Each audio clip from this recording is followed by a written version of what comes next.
Yay. Let's go. What are you so excited about? You know what? It's been a phenomenal week. I packed, full week's worth of work into 3 days. So there was some real mojo going, needed the Gatorade and the sweat towel, man. But we got it going. I touched a lot of bases, spoke to a lot of people. I refuse to let people take their foot off the pedal because we're going. Everybody else is stopping on the road. I have a special shout out because there was a very cool call that I had yesterday. Okay. Sam Scheinbaum, Marcy's son, get out, reached out to me through LinkedIn. Hey, I know you had a background in football. I'm kind of going through it. Would love to just get your perspective, right? Absolutely. So I gave him a link. Is he playing at West Point? He's playing. So he's not playing at West Point. So he went to the Army prep school and then transferred to Grand Valley State, which is a really successful lower division program. But he wants to go play at the Division I level.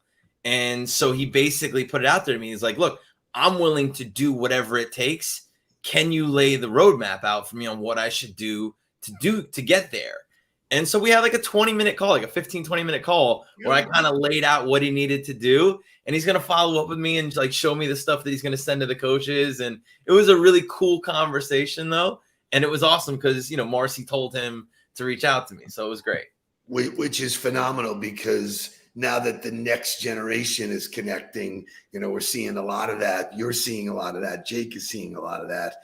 But, it just validates what I tell people is just ask. Right. Look at someone who's done what you want to do and ask them, It's just, it seems fairly simple, maybe not easy because there is that bridge to get over, but it was really like I could feel his nerves. I could feel him trying to like position himself as worthy of asking.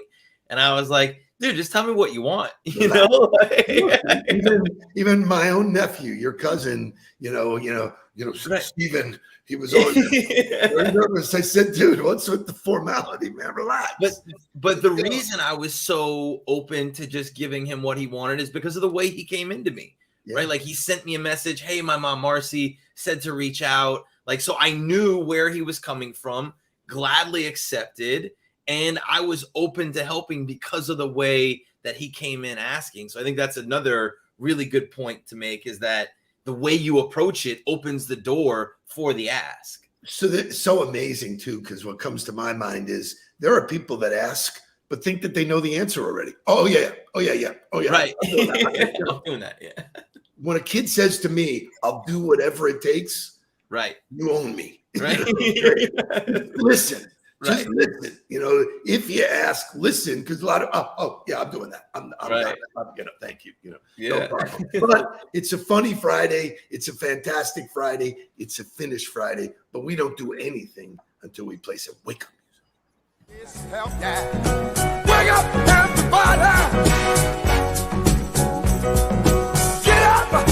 Get up! Get up! Get up! Wake up! Come on.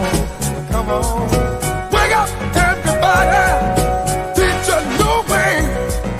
Maybe then they'll listen what you have to say. Wake up, everybody. No more sleeping in there. No more about to thinking. Time for thinking ahead. Come on now. Boom, boom, boom. I love it. Lindsay's right, man. I own you, Steve Nudelberg. I will do whatever it takes. So good for you. That is very valid. So it's Friday. I got some fun stuff.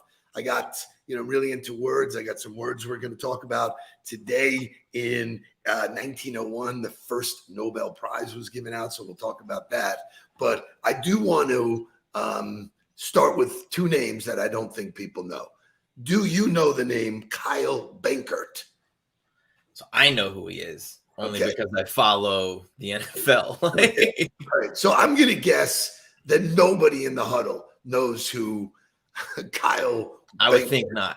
I would think not. Because you got to really know football. Really, you'd be following it closely to know. You don't have to know football. You got to know 3 layers deep in Right. that story. But if you pay attention, these stories happen all the time. Been in the league 1,319 days, and on Sunday will be my first time suiting up for the game. Moral of the story, if you're a Green Bay fan, keep going. Moral of the story for anybody, right? Like, well, Green Bay, you'll get to see him on the field in a suit. How many times along the way did someone say, dude, you should hang it up? Dude, you're just not making it. Hang it up. Not himself, other people. And forget about what other people are saying. The amount of work that goes in and day out, the film study, the working out, the nutrition, the treatment, and the rehab, and everything you have to do to keep yourself going for, I think that's over 4 years, that number that he threw out there, or 3.5 years, or whatever that is, to never even step on the field on game day, to never be in uniform, to only be working all of the time and never actually get the payday. Like, you want to talk about grinding it out? You want to talk about keeping your nose to the grindstone and just trusting the process that it will work out at some point? Keep going. That's unbelievable. An unbelievable story. So shout out to him. Congratulations. I'm rooting that every Green Bay quarterback gets hurt so he gets game time. Or they just win by enough that they put him in the game. So, okay. Second name, Aaron Feld. Anybody know? One I don't know. Aaron Feld. What? So that one I don't know. You don't know Aaron Feld? Yes, you do. We just talked about him. Yes, you do. Aaron Feld was, or is now, the new strength coach for the University of Miami. He comes from the University of Oregon, and we talk about using video to build your brand. Look at this dude laying it. Wait, go. Okay. Yeah. No. So you go ahead. Show the video, because then I want to talk about it. Good. I know what you're thinking. You're thinking, did Coach Feld bring anything other than a purple and a black band to do guns?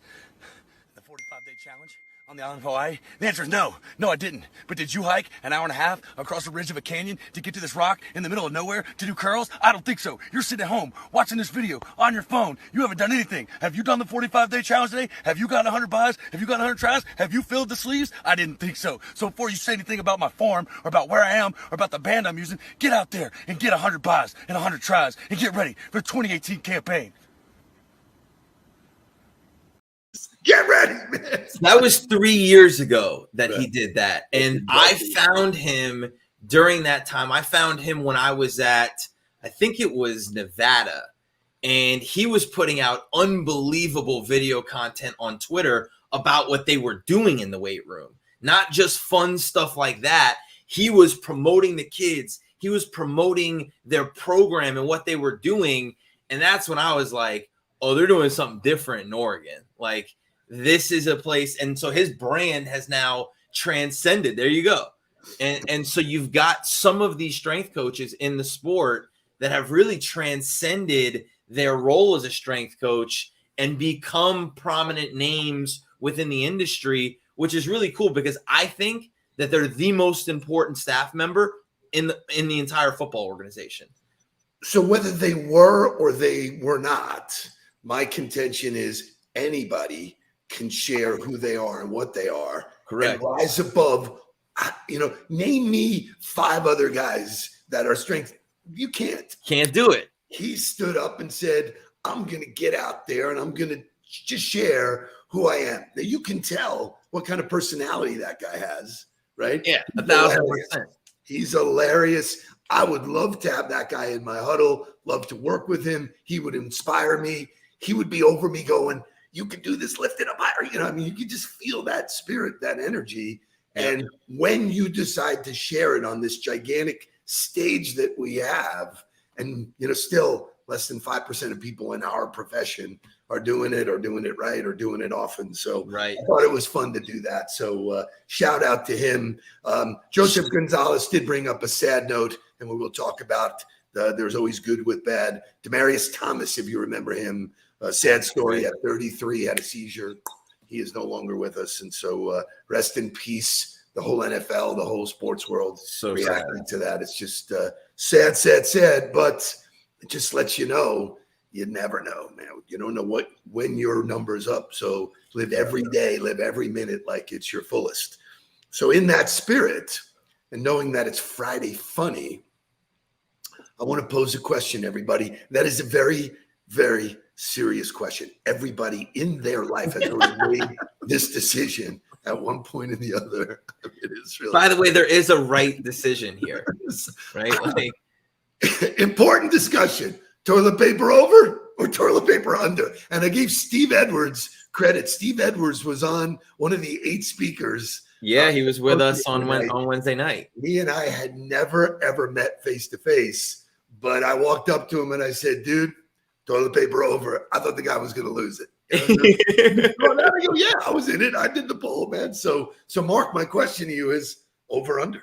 Over. The answer is over, and it's the right answer. Anybody who does under is doing it the wrong way. Like, there is a right and a wrong here, and there are people who are indifferent, and I'd almost prefer you be indifferent than try to tell me that under is the right way to do it. All right, I got a question for you. Okay, so I know it's over. I'm going to prove why it's over. It was patented to be over. We'll share that detail with you.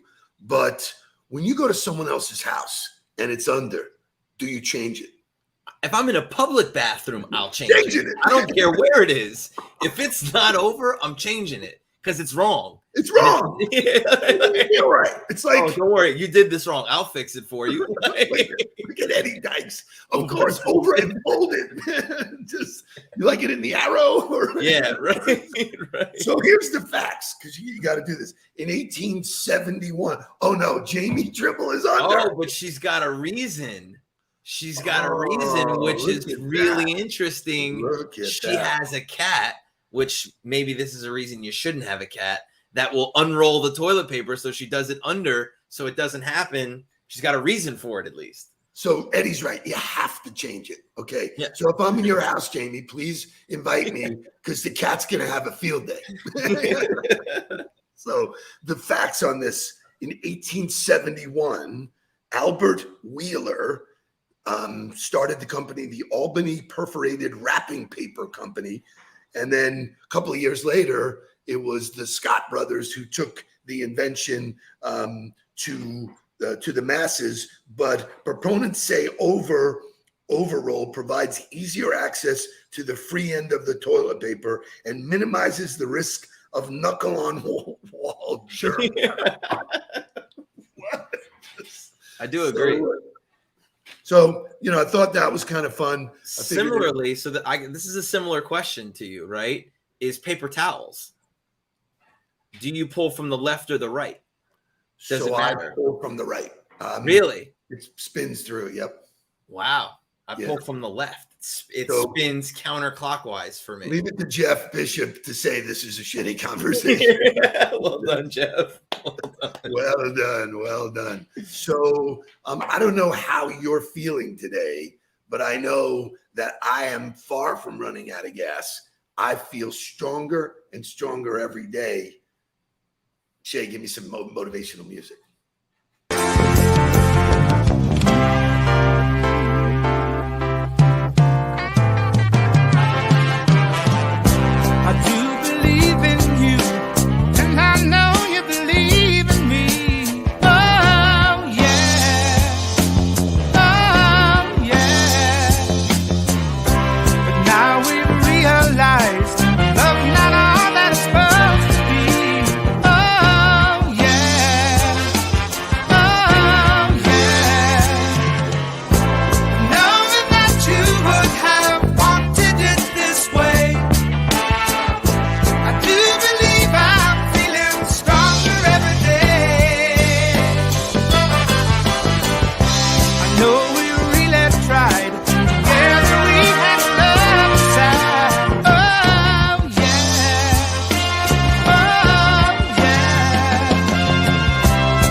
So I want to know how many people air trombone. Yeah, the brass band is so No, strong.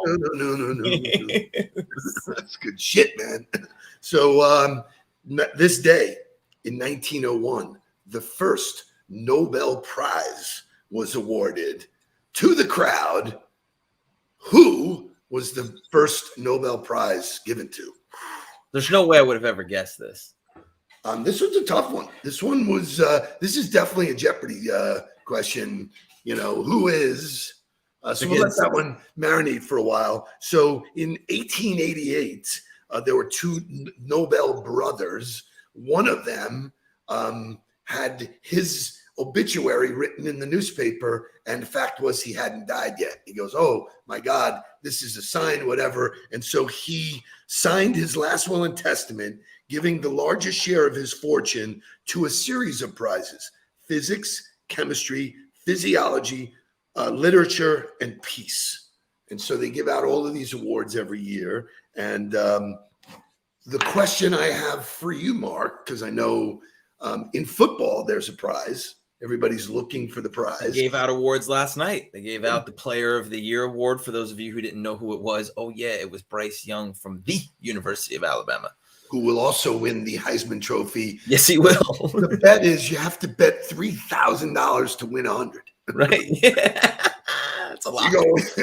So you might as well just take the $100. They're just basically giving you $100. So right, you got to have the eggs to put up the 3,000. Risk the 3,000. Yeah. But anyway, so I want to talk briefly because I really want to move on to the word. But we train people to get after the prize. What's some of the prizes in your life?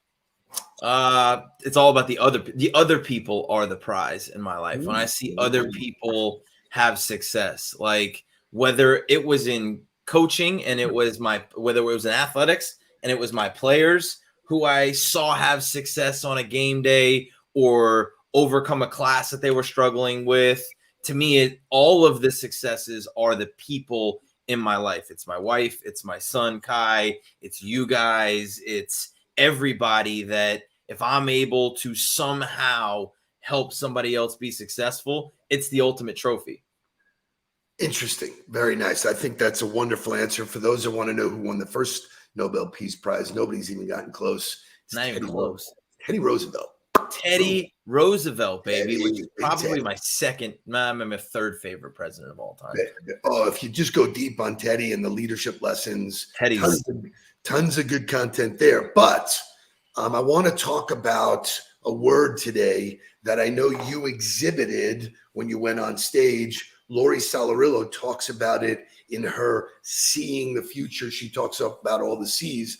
I want to talk about the word confidence. Mm-hmm. So the question I have for you to tee this up is, which comes first, confidence or success? Confidence. Okay, tell me why. Because confidence comes from preparation. Yes. Confidence comes from, and my favorite definition of confidence came from the tuna himself, Bill Parcells. Correct. And he defined it as displayed ability, meaning you have displayed to yourself the ability to do something over and over and over so that when the opportunity arises to do it, you have no doubt in your mind, right? And thank you so much to all of the feedback that I got from the presentation on Wednesday night, but make no mistake, I prepared my ass off for that. Like I was in the mirror giving the speech over and over and adjusting it and figuring out what my transitions were going to be. Like there was a lot of work that went in to preparing for that. So there may have been some nerves prior to it, but I had confidence that I could step up there and do it, having never really done it in that kind of setting before. So confidence comes from having a belief that you'll figure it out or find a way. And it's when we talk about trusting in the process, that's what leads to confidence. So does not mean that you control the outcome.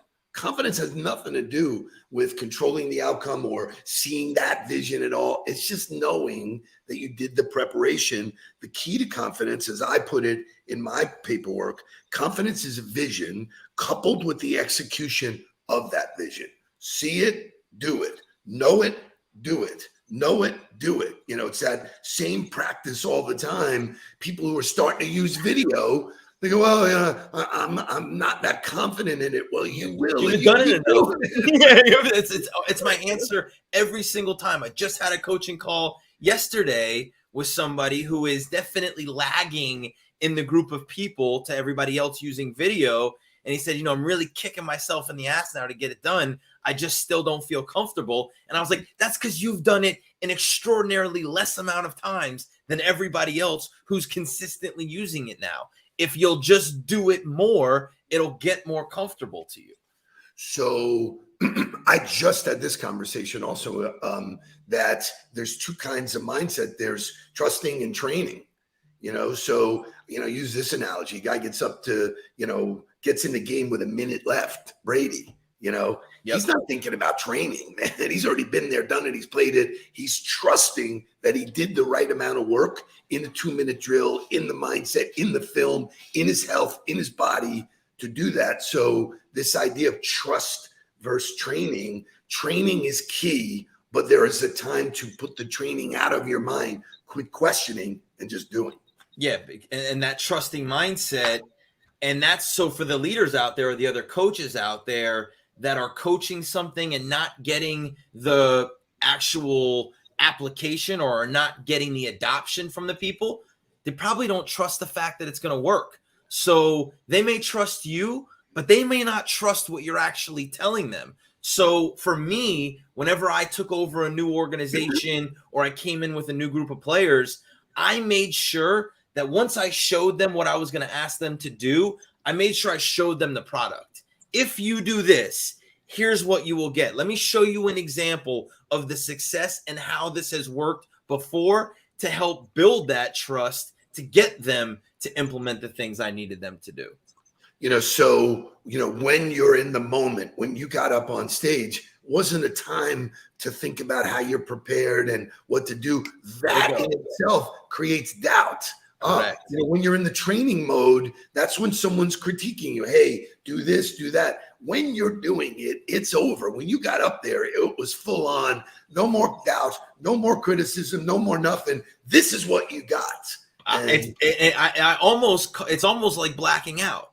Right. Like I'm so focused on where I am and what I'm doing that I'm not thinking about anything. I'm just allowing what I've prepared and how I've trained to just take over, not think. And that's really, when we had Coach Wannstedt speak at the Super Bowl event a few years ago, and he said, what was it? Something about fast feet. How did he say it? Clear mind, fast feet. Right. Clear mind means that you don't have to think about what you trained and what you're about to do. You have a clear mind. All you have to do is see and react and do.